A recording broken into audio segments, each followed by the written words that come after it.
Donc en avril 2016, la coordination du pôle bloc anesthésie et chirurgie s'est rapprochée de la pharmacie pour, avec le projet de créer un bloc sans latex. Donc en fait, à ce moment-là, on a fait un petit peu de bibliographie, on a cherché des expériences qui avaient déjà été faites en France. On a trouvé assez peu de choses, mais notamment le centre hospitalier de Valenciennes avait débuté une démarche identique dès 2015. Alors, le bloc nous a demandé de travailler sur tous les dispositifs médicaux stériles utilisés au bloc et en anesthésie, dans le but de les remplacer par des dispositifs sans latex. Avant le lancement de ce projet, on achetait déjà une petite quantité de gants sans latex qui était réservée à 2 cas. Quand on prenait en charge au bloc opératoire un patient allergique au latex, bien sûr. Et puis deuxième cas, c'est pour les chirurgiens qui étaient eux-mêmes allergiques au latex. Et dans notre établissement, il y en a quelques-uns qui sont allergiques. Mais ça restait une petite quantité. Pour toutes les autres indications, on utilisait un gant en latex dépoudré. Alors, comment s'est déroulée notre étude? En 3 temps. D'abord, on a recensé tous les dispositifs médicaux stériles usage unique utilisés au bloc, utilisés en anesthésie, et on a identifié ceux qui contenaient du latex. Ensuite, deuxième phase, eh bien, on a essayé de trouver des alternatives sans latex. Donc, on a contacté différents laboratoires, différents fournisseurs. On a fait différentes réunions avec les utilisateurs pour présenter ces alternatives, essayer de trouver lesquelles étaient les plus appropriées. Et parmi celles-là, on a lancé des essais pour pour déterminer si elles convenaient bien en pratique.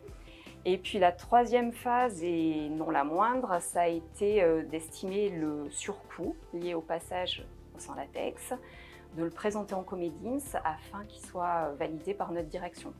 Le plus gros de notre travail a concerné les gants chirurgicaux. Pourquoi? Parce que déjà c'est le dispositif médical stérile usage unique le plus largement utilisé au bloc opératoire. Il est utilisé par tous les chirurgiens, et ceci quelle que soit leur discipline. Et puis également parce que c'est un dispositif médical pour lequel le choix est particulièrement sensible. C'est l'outil de travail intime du chirurgien, donc le choix est basé sur des critères nombreux et précis. Et puis enfin, parce que les gants chirurgicaux représentaient la plus grosse part financière de ce projet.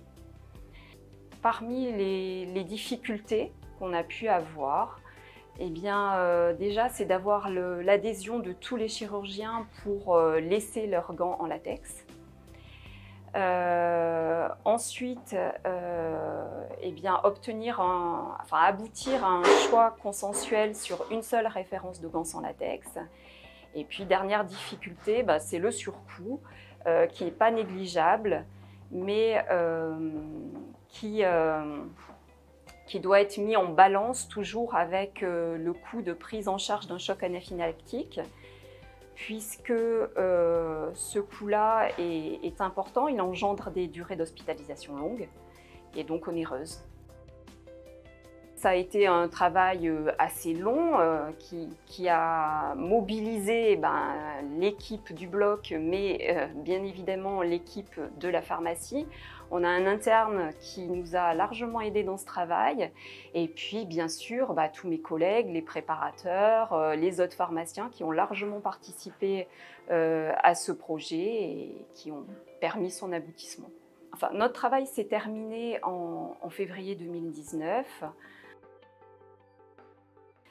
Donc la volonté a été de ne pas imposer ce gant sans latex initialement référencé, mais d'ouvrir à la concurrence.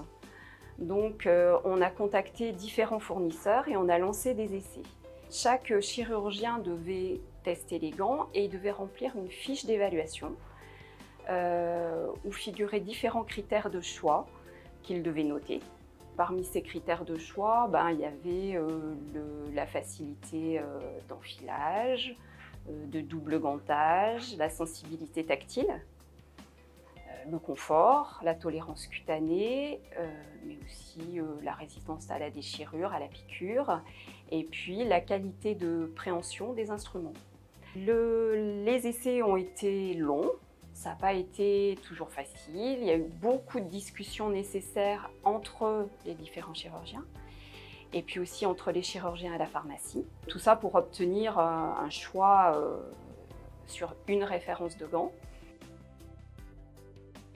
Le challenge le plus important, ça a été de convaincre les chirurgiens, d'avoir leur adhésion pour abandonner les gants en latex et pour passer au sans latex, notamment les orthopédistes qui ont quand même eu un petit peu de mal à se faire aux gants sans latex, notamment en ce qui concerne la préhension des instruments. Ils ont dans leur discipline des instruments lourds et ils observaient une certaine glissance avec les gants sans latex qu'on a pu leur proposer, plus ou moins selon les fournisseurs. Donc voilà, ça a été une petite contrainte, ça a été long, ça a été l'objet de nombreuses discussions, des chirurgiens entre eux et puis des chirurgiens de la pharmacie également. Donc au final, après cette longue période d'essai, on a quand même réussi à mettre tous les utilisateurs d'accord et à obtenir un choix consensuel sur une seule référence de gants chez un seul fournisseur. Donc, il s'agissait du gant Gamex PI hybride. Durant la phase d'essai, on a été largement aidé, soutenu par le laboratoire Ancel, qui a mis les moyens, bien sûr, les échantillons à notre disposition pour pouvoir les faire tester suffisamment aux chirurgiens, à tous les chirurgiens dans toutes les disciplines. Et puis, il y a eu un accompagnement au bloc durant précisément les périodes d'essai. D'abord, on a gagné en qualité et en sécurité des soins. Et puis, au niveau du bloc opératoire, ils ont eu un bénéfice en termes organisationnels puisqu'ils ont pu aménager une plage dédiée en début de programme opératoire pour les patients allergiques au latex. Depuis cette mise en place au bloc opératoire, on a quand même évolué parce que les chirurgiens intervenant au bloc opératoire interviennent aussi au bloc externe et aux consultations externes de notre établissement. Donc on a doté ces deux services de gants chirurgicaux sans latex également. On est en train de franchir le pas sur le bloc obstétrical. Et puis je pense que dans l'avenir, et sous réserve qu'on ait le budget nécessaire, il serait intéressant, il serait utile de passer tous les secteurs interventionnels au sans latex, donc la cardio-interventionnelle, la radio-interventionnelle, la réanimation, entre autres.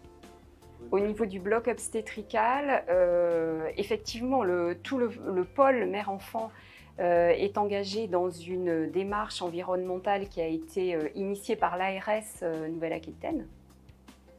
Et en fait, ils ont pour projet d'obtenir un label éco-maternité, maternité éco-responsable. Donc la mise en place de gants sans latex au sein du pôle mère-enfant et surtout au bloc obstétrical s'inscrit complètement dans cette démarche. Surtout qu'on sait que plus les enfants sont confrontés, mis en relation, mis en contact tôt avec du latex, plus la sensibilisation se fait rapidement et plus les risques allergiques sont importants.